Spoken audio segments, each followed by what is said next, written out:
Why is it legal for one park bench in Manhattan to sit on land that was once a farm, a cemetery, and a swamp? Yet illegal-sounding rules like brick up your own windows were actually enforced across the whole city. Welcome to 71 Dumbest Things About New York that New Yorkers deny, where we're exposing the wildest real history, like a secret underground platform built for a sitting US president, alongside insane facts like an entire theater district that used to be a horse carriage hub, and the myths you still believe, like thinking Ellis Island is even in New York. We're proving which insane stories actually happened, and which are just city legends, so hit that subscribe button before we reveal the truth. 1. New York City wasn't always about skyscrapers and stock tickers.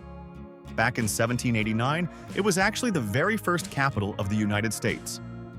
George Washington stood right there on Wall Street to take his oath of office. Picture Wall Street today, packed with bankers and tourists. Now imagine it packed with powdered wigs and a brand new president nervously reading his speech. New Yorkers walk past that spot every single day grabbing coffee. They have no idea they are strolling past the birthplace of American government. The irony is almost too perfect. The same street now symbolized by greed and money was once symbolized by democracy and hope for a brand new nation. 2. Every New Yorker loves bragging that Manhattan was bought for a measly $24. But that number is basically an urban legend. The real deal in 1626 involved the Dutch handing over goods worth about 60 guilders to the Lenape people. Historians only converted that into dollars centuries later, just to make a catchy headline. So the whole $24 joke New Yorkers repeat forever was invented by some 19th century writer trying to be clever. Imagine bragging about history for hundreds of years, then finding out the punchline was fake the entire time. Somehow it stuck harder than the real facts ever could. 3. New York was called New Amsterdam for decades before the British ever set foot there. Then in 1664, English ships showed up and simply asked the Dutch to leave. There was no battle and no dramatic siege at all. The Dutch governor grumbled, but eventually handed the city over without firing a single shot. Just like that, an entire Dutch colony became British property overnight. New Yorkers today argue about pizza and bagels like their lives depend on it. Yet their own city changed hands between two empires without anyone even breaking a sweat. Sometimes the biggest moments in history happen with barely any drama. 4. Everyone pictures the Statue of Liberty as green and has for their whole life. But when she first arrived from France, she was actually shiny copper brown. Tourists back then saw a gleaming reddish statue instead of the mint green icon we know today. Over about 20 years, the copper reacted with air and rain and slowly turned that famous green color. Nobody planned it and nobody voted on it. It just happened naturally through plain old oxidation. New Yorkers now treat that green color like sacred tradition. Really, it was just rust doing its thing while an entire city watched without noticing. 5. Central Park feels like untouched nature sitting quietly in the middle of Manhattan. In reality, every single hill, lake, and tree was completely engineered by human hands. The land underneath used to be swampy and rocky and honestly pretty ugly. Workers hauled in soil, blasted rock, and planted trees to fake an entire landscape. What looks like preserved wilderness is actually one of the biggest construction projects in American history. Joggers and picnickers today assume they are enjoying old-growth forest. Instead, they are walking through a giant man-made illusion. New York basically faked nature so well that nobody ever questioned it. 6. Grand Central Terminal hides a secret that most commuters never learn about. Deep below the platforms sits a private hidden platform once used by President Franklin Roosevelt. He used it to enter and exit the city without the public noticing his wheelchair or his condition. Trains would quietly roll in and let him slip away completely unseen. Meanwhile, thousands of regular travelers rushed above him with zero idea. A president was passing beneath their feet. It sounds like a spy movie plot instead of real history. Yet it happened again and again right under one of the busiest stations on Earth. 7. Before merging with the rest of New York City, Brooklyn was actually its own major city. It ranked as the third largest city in the entire United States, all on its own. Brooklyn had its own government, its own newspapers, and its own fierce civic pride. Then, in 1898, city leaders voted to combine it with Manhattan and the other boroughs. Many Brooklyn residents were furious about losing their independent identity overnight. Today, people casually call it just a borough of New York. Back then, it was practically its own thriving American city competing for national attention and respect. 8. Building the Brooklyn Bridge nearly killed the man in charge of the entire project. Chief Engineer Washington Roebling suffered a serious injury from decompression sickness while working underwater. The illness left him mostly paralyzed and unable to visit the site in person. So he directed construction for years straight from his bedroom window using a telescope. His wife Emily relayed his instructions to workers every single day without fail. Somehow, one of America's most famous bridges was completed by a man who could barely leave his bed. It remains one of the strangest engineering stories in New York history. 9. New York's famous street grid feels perfectly logical today, but its creation was brutal. Planners in 1811 drew straight lines across a map without caring what already existed on the land. Farms, hills, and even old cemeteries stood directly in the path of those new streets. Workers bulldozed straight through them anyway, to force the city into a strict grid. Families who had lived there for generations were simply pushed aside for the plan.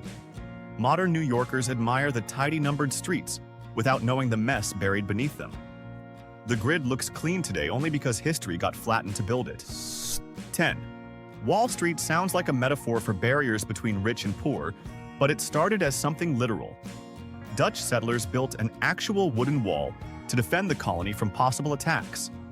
That wall ran directly along what is now the most famous financial street on the planet. It was torn down long before Wall Street became a symbol of money and power.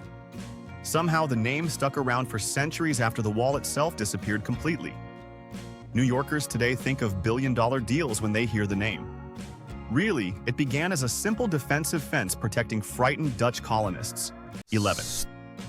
The Empire State Building has a secret feature that never actually worked as planned. Its pointed spire was originally designed as a mooring mast for airships to dock at. Engineers imagined blimps floating over Manhattan and tying up right at the top like giant balloons.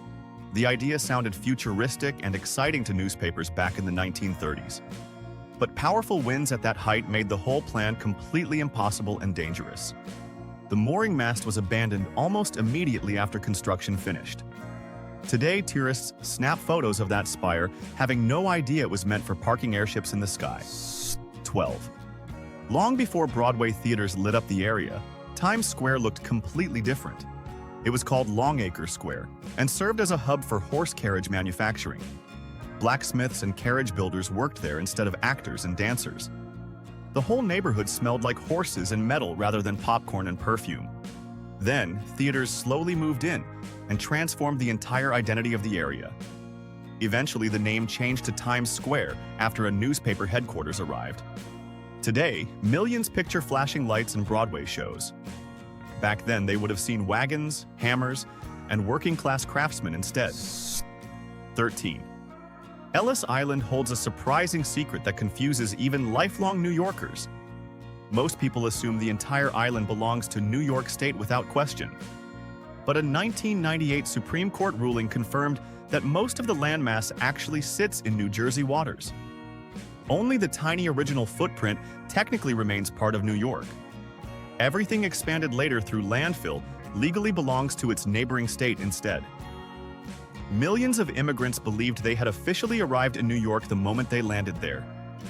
In reality, a huge chunk of that historic ground has always belonged to New Jersey. 14. When the Flatiron building went up, critics were convinced it would simply fall over. Its bizarre triangular shape made the structure look dangerously unstable to nervous onlookers. People genuinely believed strong wind gusts would eventually topple the entire building completely. Newspapers even printed predictions describing pedestrians running for their lives during storms. Crowds reportedly gathered nearby, just hoping to witness the dramatic collapse in person. Of course, the building never fell, and still stands proudly over a century later. What was mocked as an engineering disaster became one of New York's most beloved architectural icons. 15. Riding the elevated trains in Old Manhattan came with a fiery and painful surprise. Early elevated lines ran on steam locomotives instead of the electric trains we know today. Those steam engines constantly dropped burning hot cinders down onto the streets below. Pedestrians walking underneath often got small burns or singed clothing without any warning at all. Nobody today imagines dodging falling embers just to walk down a New York sidewalk. Yet for years, that was a genuine daily hazard for ordinary commuters. The elevated trains eventually switched to electric power, finally ending this surprisingly dangerous chapter of city history. 16. Two stone lions have guarded the New York Public Library for generations without saying a word. Most visitors never bother learning their names or their strange backstory at all. Mayor Fiorello LaGuardia officially renamed them Patience and Fortitude during the tough years of the 1930s. He chose those names to inspire struggling New Yorkers through the hardships of the Great Depression. The lions became unofficial symbols representing the city's resilience during difficult economic times. Today, tourists pose for photos without knowing they are standing beside a motivational message. Those silent stone statues carried real emotional weight during one of America's hardest decades. 17. During Prohibition, New York City somehow became a paradise for people breaking the law. Tens of thousands of secret speakeasies popped up across the 5 boroughs almost overnight. That number actually outnumbered the legal bars that existed in the city before Prohibition even began. Hidden behind unmarked doors, jazz music played while bartenders quietly served forbidden alcohol. Police often knew exactly where these places were and simply looked the other way. New Yorkers basically turned an entire law into one giant inside joke. The city that banned alcohol somehow ended up drinking more than ever before. 18. Riding the early New York subway meant accepting a genuinely terrifying fire risk. Subway cars back then were built almost entirely out of wood instead of metal.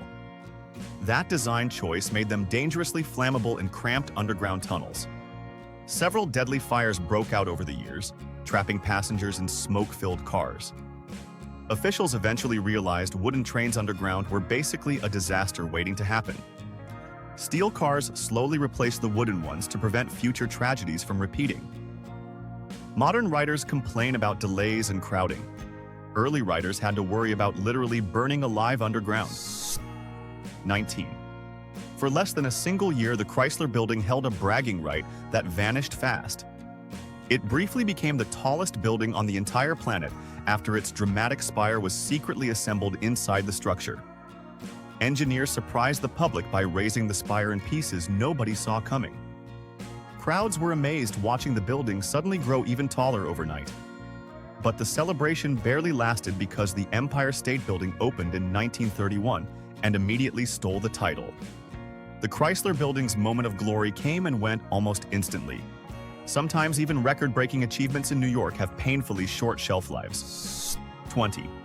Much of Lower Manhattan feels like solid ancient ground, but it is actually completely fake. Battery Park City and other nearby areas sit on artificial landfill built from excavation debris. Construction waste from skyscrapers and subway digging was dumped into the water to create new land. Engineers essentially expanded Manhattan's shoreline using leftover rubble from other projects around the city. Today, office workers and joggers walk across that land without ever suspecting its origin. What feels like permanent bedrock is really recycled construction trash from decades of building. New York quite literally built new land out of its own garbage. 21. Penn Station today gets mocked constantly for feeling cramped and ugly to travelers passing through. But the original Pennsylvania station, demolished in 1963, was actually a stunning architectural masterpiece. It featured soaring glass ceilings and grand columns that made travelers feel like royalty. Many historians consider its destruction one of the greatest architectural losses in American history. The decision sparked outrage and eventually helped inspire modern historic preservation laws across the country. Today's version sits underground and feels more like a maze than a monument. New Yorkers now walk through a downgrade without knowing what truly grand once looked like. 22. Yellow taxis feel like a permanent New York symbol, but the color choice was purely scientific. Back in 1907, studies were conducted to determine which color stood out best from a distance. Yellow beat every other option because it was easiest for pedestrians to spot in traffic.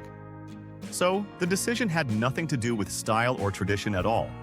It was simply cold, hard visibility research from over a century ago. Today, yellow cabs appear on postcards, movies, and souvenirs across the entire world. All because someone once ran a color experiment nobody today even remembers happened. 23. New Yorkers have always found creative ways to dodge paying extra taxes. In earlier centuries, the city taxed homes based on how many windows they had. Clever residents responded by simply bricking up windows to avoid paying more money. Entire buildings ended up dark and windowless purely because of stubborn tax avoidance. Sunlight became less important than saving a few extra coins each year. Visitors today might wonder why certain old buildings look strangely sealed off. The answer has nothing to do with design and everything to do with cheap New Yorkers outsmarting the taxman. 24. The Apollo Theater is celebrated today as a legendary Black cultural landmark in Harlem. But its original identity looked completely different and far less inclusive. It actually began as a whites-only burlesque venue that excluded Black performers and audiences entirely. Everything changed in 1934, when new ownership transformed its purpose and audience completely. The theater quickly became a launching pad for legendary Black musicians and entertainers. Its stage eventually helped shape entire genres of American music for decades afterward. What started as an exclusionary venue became one of the most inclusive stages in American history. 25. Sing Sing Correctional Facility has a name that sounds almost like a joke, but its origin actually traces back to a Native American phrase called Sint Sink. That phrase referred to the land the prison was eventually built upon. Over time, settlers simplified the pronunciation until it became the modern name Sing Sing. Most people today assume the name was invented purely for dramatic effect. In reality, it carries centuries of forgotten Native American history behind it. One of America's most feared prisons carries a name rooted in something far gentler than its reputation suggests. 26. Jaywalking feels like an obvious safety rule that has always existed everywhere. But the term was actually pushed hard by early automobile industry groups. They wanted to shift blame for accidents away from drivers and onto pedestrians instead. Before cars dominated the streets, people walked freely without any legal restrictions at all. Industry campaigns mocked pedestrians as clumsy and careless, using the word jaywalker repeatedly. Eventually, cities passed laws making jaywalking officially illegal nationwide. What feels like common sense safety today actually began as clever corporate public relations from a century ago. 27. The Woolworth building earned a dramatic nickname thanks to its towering Gothic-style design. People began calling it the Cathedral of Commerce because it resembled a church built for business instead. According to popular stories, F.W. Woolworth insisted on paying for the entire building in cash. He reportedly wanted to prove his 5 and dime empire could afford it outright. Whether fully true or slightly exaggerated, the story became legendary among New Yorkers. The building still stands today as a symbol of ambition disguised as architecture. Sometimes New York history blurs the line between fact and irresistible legend. 28. Madison Square Garden sounds like one permanent building that never changed locations. In reality, it has actually existed in 4 completely different physical locations throughout city history. Each version was torn down or replaced as the city expanded and modernized around it. Despite moving multiple times, the name Madison Square Garden stuck through every single relocation. Fans today assume they are visiting a historic single site. Instead, they are standing inside the 4th version of a much older tradition. New York simply recycled a beloved name across generations of completely different buildings. 29. Cholera outbreaks repeatedly devastated New York City during the 19th century for one very preventable reason. The city's sewer system was poorly planned and completely inadequate for a growing population. Waste and contaminated water mixed dangerously close to drinking water supplies across many neighborhoods. Thousands of residents died during repeated outbreaks that modern sanitation could have easily prevented. Officials eventually realized infrastructure needed serious investment to protect public health properly. Improved sewer systems were finally built to stop the deadly cycle from repeating. New York learned the hard way that ignoring plumbing can quite literally cost thousands of lives. 30. The Domino Sugar refinery in Brooklyn once played a massive role in America's sweet tooth. At its peak, the factory processed more than half of all sugar consumed across the entire country. Massive shipments arrived constantly from overseas to keep the refinery running around the clock. Workers labored in intense heat, processing raw sugar into the refined product found in kitchens nationwide. The factory became a defining symbol of Brooklyn's industrial power during that era. Eventually, changing industries and modern trade shifted production away from the historic site. What once sweetened an entire nation now stands as a quiet reminder of Brooklyn's industrial past. 31. Long before Broadway lit up with marquees and ticket lines, the street already had a path carved by someone else entirely. It follows an old Native American trail called Wickwasgeck, and Dutch settlers simply paved straight over it instead of designing something fresh. That explains why Broadway slices diagonally through the city's neat numbered grid, throwing off drivers for centuries. Cab drivers cursing at that weird angle downtown are basically yelling at a colonial shortcut. Tourists snapping photos under bright theater lights have no clue they are standing on a walking trail older than the country itself.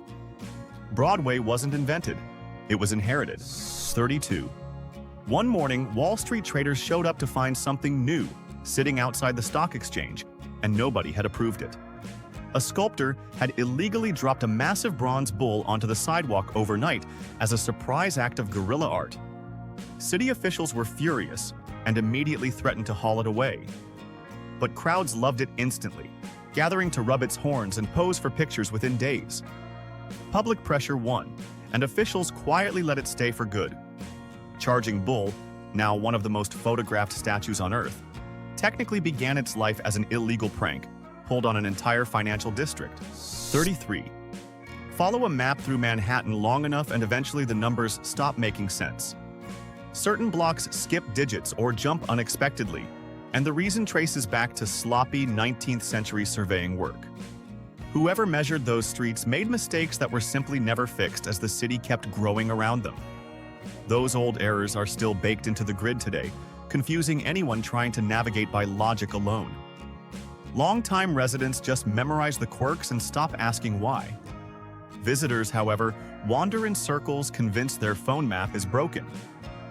Really, it's just a 200-year-old math mistake nobody bothered correcting. 34. Trinity Church looks almost small, squeezed between the glass towers of downtown Manhattan today. Yet after it was finished in 1846, it stood taller than every other building in the entire city. For nearly 50 years, its spire ruled the skyline, and sailors reportedly used it to navigate their ships into the harbor. Picture an entire city looking up to a single church steeple for guidance and orientation. Skyscrapers eventually swallowed its height completely, and now office workers barely glance at it while rushing past. Once, though, that quiet stone church was the single tallest thing New York had ever built. 35. Over a century before America declared independence, a small group in Flushing decided religious persecution had gone too far. In 1657, they signed a bold document called the Flushing Remonstrance, defending Quakers who were being punished simply for their beliefs. It stands today as one of the earliest formal petitions for religious freedom in American history. Colonial authorities were furious, but the protest held its ground and eventually helped shape broader ideas about tolerance. Few people walking through Flushing today know they are standing near the origin point of a fight for freedom that predates the United States itself. 36. Decades before labor unions became a national force, a small group of tailors in New York decided enough was enough. In 1768, journeyman tailors organized one of the earliest recorded labor strikes in American history, protesting unfair wages and brutal working conditions. Nobody expected much to come from a handful of frustrated workers walking off the job. Yet that small protest planted seeds that later movements would build entire labor rights campaigns upon. It happened quietly, without headlines or parades, in a city not yet known for organized resistance. Sometimes history's loudest movements start with the quietest, most overlooked first steps. 37. Stepping into an elevator today takes zero thought, just a button press and a short wait. But early skyscraper elevators in New York required an actual human operator pulling levers to control speed and stops. Riders trusted a complete stranger with their safety every single trip, floor after floor, for decades. This job existed well into the 20th century before automatic systems finally took over completely. Imagine handing your life to someone you'd never met just to reach your office each morning. That was simply normal life in a city racing to build taller than anyone thought possible. 38. Walk into the Chelsea Hotel, and you're stepping into rooms that once held an oddly enormous concentration of America's most famous writers and artists. For decades, creative minds gathered there, trading ideas late into the night and feeding off each other's chaos and ambition. Many significant works of American literature and music reportedly took shape somewhere inside those walls. The building practically functioned as its own strange artistic ecosystem, separate from the rest of the city entirely. Visitors today still describe a lingering mystique in its old hallways. Few buildings anywhere can claim a legacy quite this concentrated or strange. 39. When the lights went out across New York in 1977, panic and looting spread through several neighborhoods within hours. Stores were broken into, and stolen equipment ended up scattered across the city in unexpected hands. Some historians later argued this chaotic blackout accidentally accelerated the rise of early hip-hop culture. Turntables and speakers taken that night reportedly found their way to aspiring young DJs looking to make noise of their own.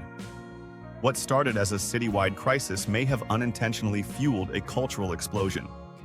Few disasters in American history can claim such a strange and unexpected creative aftershock. 40. Most people assume the Bronx carries an Old English name, but the truth traces back to a Swedish settler working for the Dutch.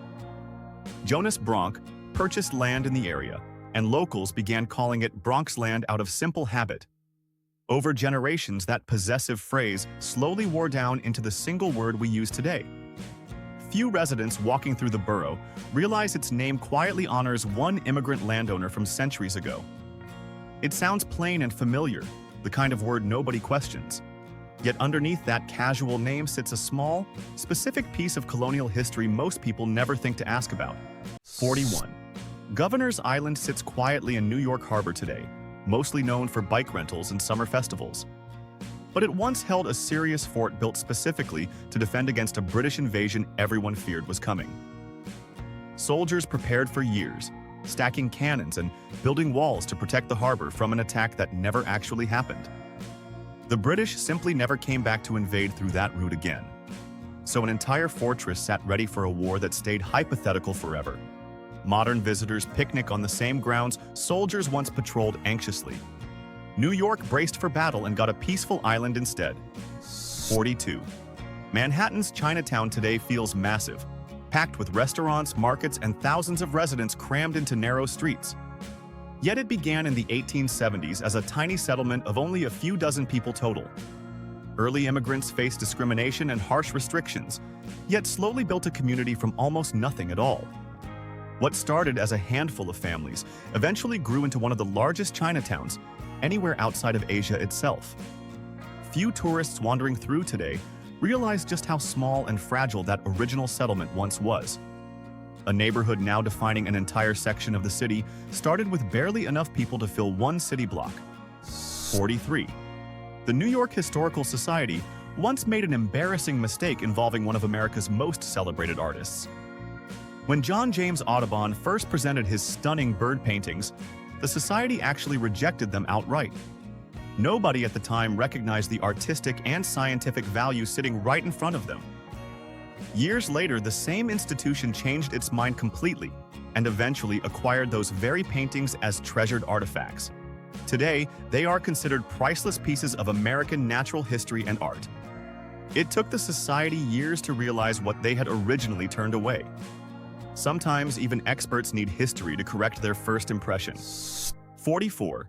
Grand Army Plaza in Brooklyn looks like a grand formal gateway leading into Prospect Park's greenery.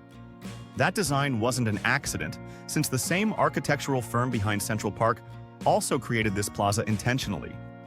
They envisioned it as an impressive ceremonial entrance worthy of the park hidden just beyond it. Statues, arches, and wide-open space were all carefully planned to impress visitors arriving from the city.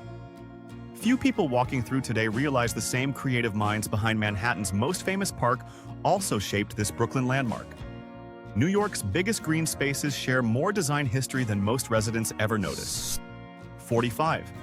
Union Square.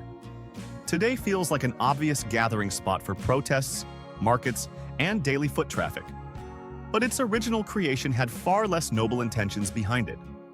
Developers largely pushed the project forward as a clever real estate scheme meant to boost nearby property values. Turning empty land into a public square made surrounding buildings instantly more valuable and desirable to buyers. What looks like civic generosity was really smart business dressed up as public space. Modern New Yorkers rally there for causes ranging from politics to farmers markets.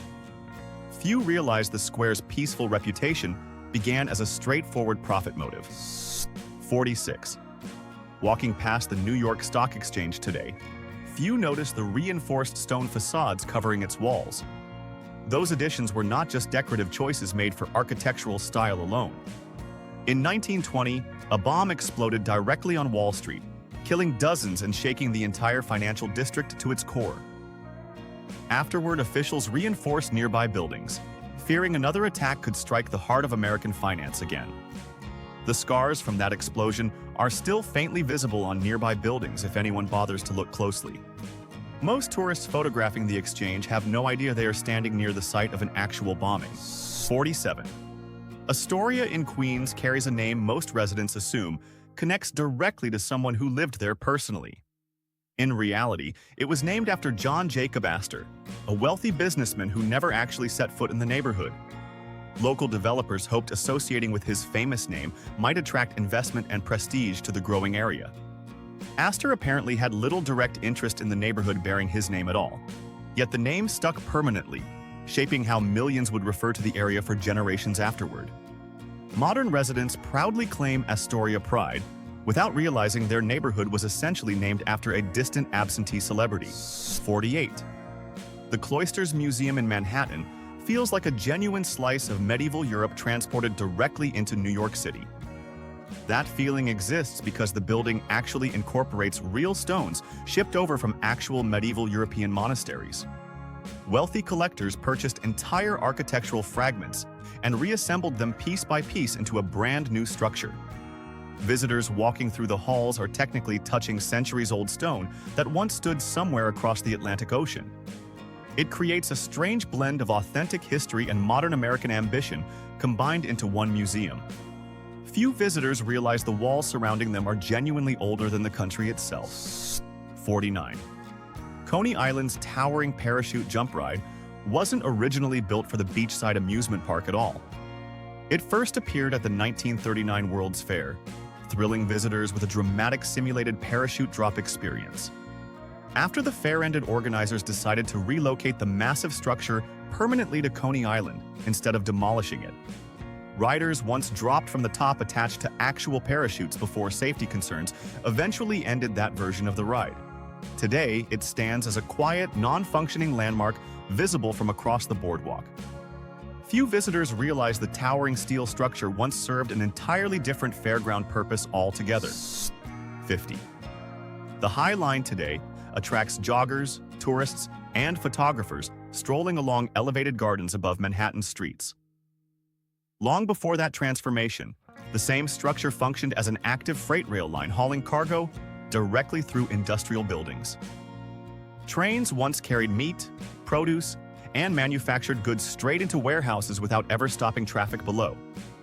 As trucking took over deliveries, the rail line slowly became obsolete and sat abandoned for years.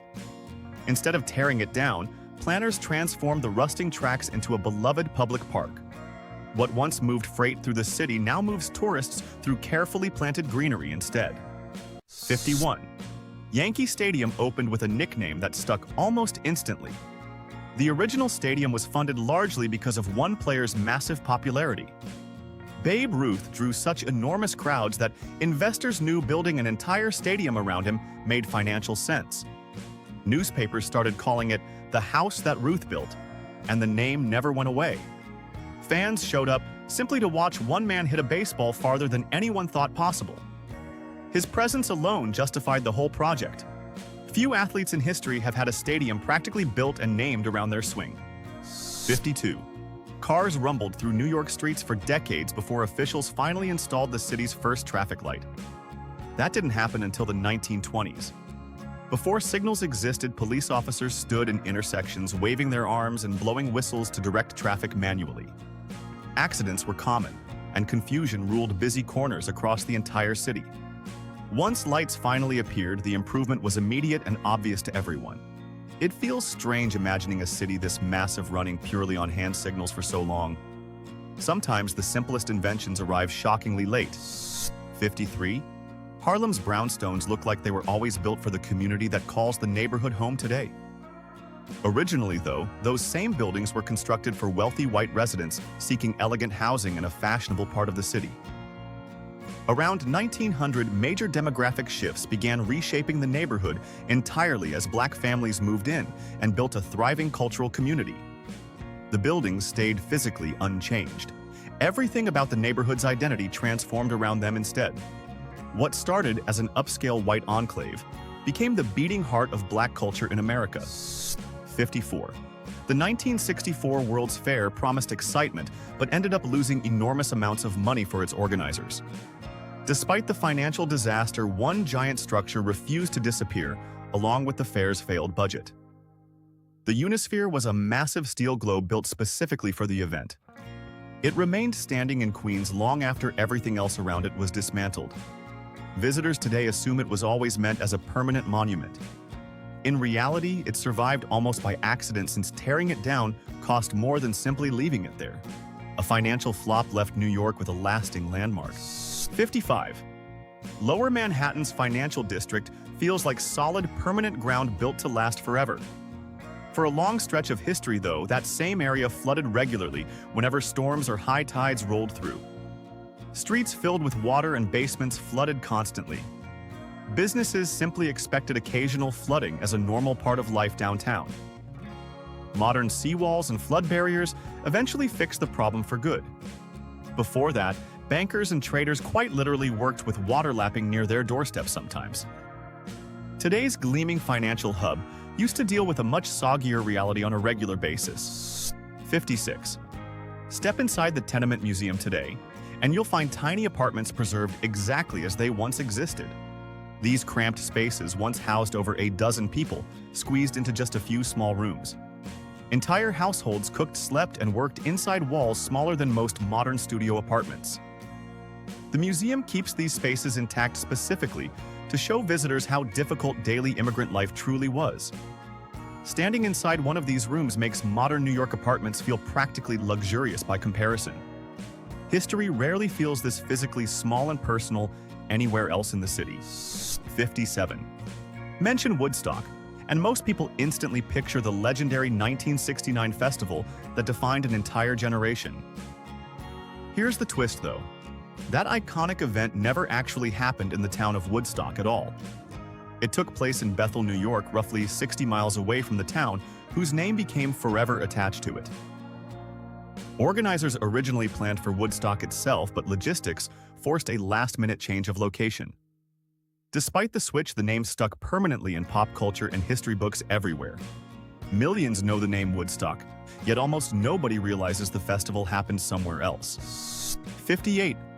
Riding the New York subway once cost just a single nickel, and that price stayed the same for decades. For more than 40 years straight, the fare never increased despite massive changes across the city. Riders in the early 1900s paid the same 5 cents as riders decades later during completely different economic eras.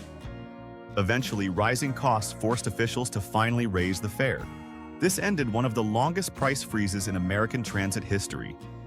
It feels almost unthinkable today imagining any price staying frozen that long in a city known for constant change and rising costs. 59. Roosevelt Island holds a quiet, eerie secret hiding in plain sight along the East River. A smallpox hospital once stood there, treating contagious patients, isolated away from the rest of the city. Rather than demolishing the crumbling structure entirely, the city deliberately chose to preserve it as an intentional ruin. Visitors today can walk near the decaying walls, treated almost like a monument rather than an eyesore. It stands as a strange reminder of a disease New York once fought hard to contain. Few places anywhere embrace decay this openly as a genuine piece of history. 60. The Jefferson Market Courthouse in Greenwich Village earned praise for its beautiful architecture despite serving a far grimmer daily purpose. While admired for its ornate towers and detailed design, the building actually functioned as a working jail for many years. Prisoners were held inside the same walls architects openly celebrated as artistic achievements. It feels like a strange contradiction, imagining people locked up inside a building considered one of the most beautiful in the neighborhood. Eventually, the building's use changed entirely, and today it serves a completely different public purpose. Few structures managed to be both admired and feared this equally. 61. New York in the early 1800s faced a serious problem that money alone couldn't fix fast enough. The city suffered chronic water shortages and fires that spread out of control due to inadequate supply. To solve this, the Croton Aqueduct was built in the 1840s to bring clean, fresh water directly into the city. It stretched for miles, carrying water from distant reservoirs straight into Manhattan homes and fire hydrants. Firefighters finally had enough water pressure to actually stop major blazes before they destroyed entire blocks. The project transformed daily life for millions of residents. Sometimes the most unglamorous infrastructure ends up saving an entire city. 62. Fine dining in America didn't always exist the way we know it today. Delmonico's in Manhattan opened its doors in 1837 and is widely considered the country's very first true fine dining restaurant. Before that, Americans mostly ate simple meals without menus, wine pairings, or formal table service. Delmonico's introduced printed menus and elegant multi-course meals that shocked and delighted wealthy New Yorkers. Wealthy families and visiting dignitaries flocked there just to experience something entirely new for the era. The restaurant became legendary and inspired countless imitators across the country. American fine dining essentially began inside one ambitious New York building. 63. New York experienced one of the darkest chapters in American history right in the middle of the Civil War. In 1863, the city erupted into the Draft Riots as furious mobs protested a new mandatory military draft. Violence spread rapidly across neighborhoods for days, leaving destruction and chaos in its wake. At the time, it became the deadliest civil disturbance in United States history. Soldiers eventually had to be pulled from battlefields just to restore order within the city itself. Thousands were injured and many lives were lost during the chaos. Few realized the Civil War also caused a brutal war within New York's own streets. 64. Government buildings today rarely turn heads the way skyscrapers do. But the municipal building broke new ground when it was constructed specifically to house city government offices under one massive roof. It became one of the very first skyscrapers built purely for that bureaucratic purpose rather than business or housing. Its towering design combined grand architecture with practical office space for thousands of city workers. Employees suddenly had an entire skyscraper dedicated just to running the daily operations of the city. The building set a template that government structures across America would later copy. Even bureaucracy in New York apparently needed its own impressive skyline moment. 65. Most parks in New York welcome absolutely anyone who wants to walk through the gates.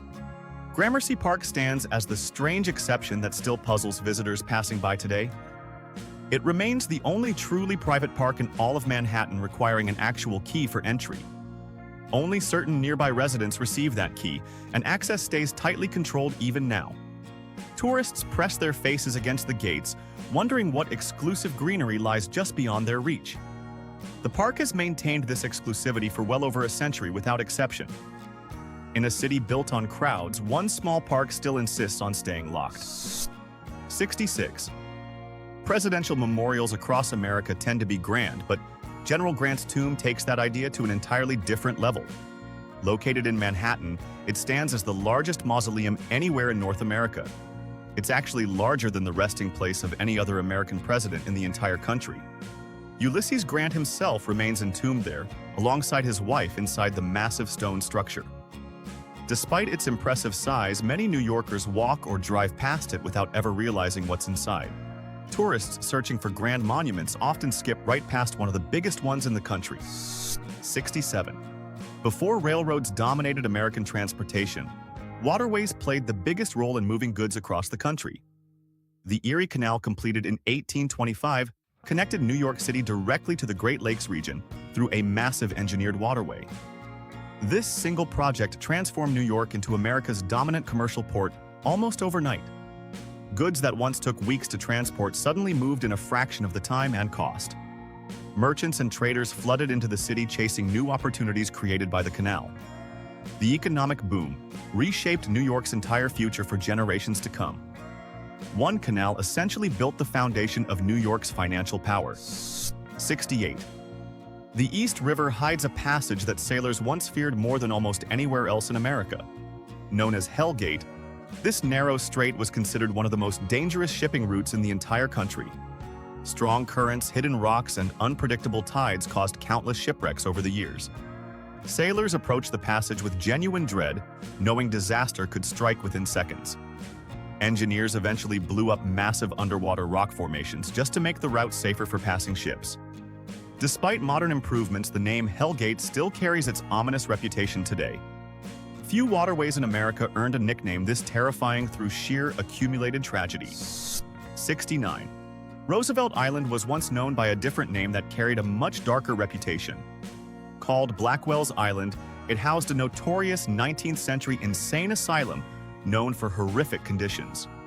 Journalist Nellie Bly famously went undercover pretending to be a patient just to expose the abuse happening inside. Her shocking reports revealed neglect and cruelty that outraged the public once published.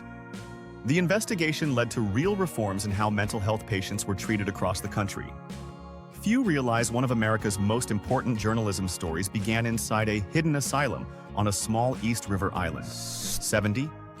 Coney Island's Cyclone roller coaster opened in 1927 and quickly became a legendary thrill ride for daring New Yorkers.